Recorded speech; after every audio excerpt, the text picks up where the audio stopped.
ఈ విశాలమైన ప్రపంచంలో మొదటి మనిషిని సృష్టిస్తున్నాను. నీ పేరు ఆదాము. ప్రభువా, ఈ అందమైన తోటలో ఉండటం చాలా ఆనందంగా ఉంది. అవును ఆదామా, ఇది నా దీవెన. ఇది ఏదెన్ తోట. ఇక్కడ ఉన్న అన్ని చెట్ల ఫలాలను తినవచ్చు, కాని ఈ ఒక చెట్టు ఫలాన్ని మాత్రం తినకూడదు. మీ ఆజ్ఞను తప్పకుండా పాటిస్తాను ప్రభువా. కొన్ని రోజులు గడిచాయి. ఆదాము ఒంటరిగా ఉన్నాడు. ఆదాము ఒంటరిగా ఉండటం మంచిది కాదు. అతనికి తోడుగా ఒకరిని సృష్టిస్తాను. నువ్వెవరు?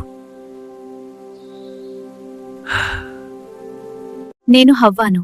దేవుడు నన్ను నీకు తోడుగా సృష్టించారు. నా హవ్వ, నా జీవిత భాగస్వామి.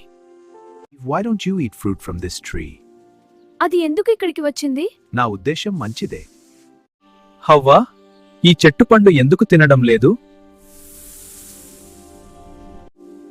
దేవుడు ఈ పండు తినకూడదని చెప్పారు.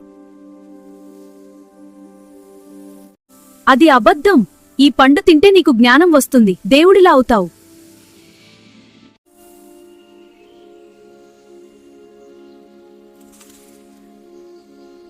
ఇది అంత చెడ్డదిగా ఏమీ అనిపించడం లేదు. ఇది తిను ఆదాము.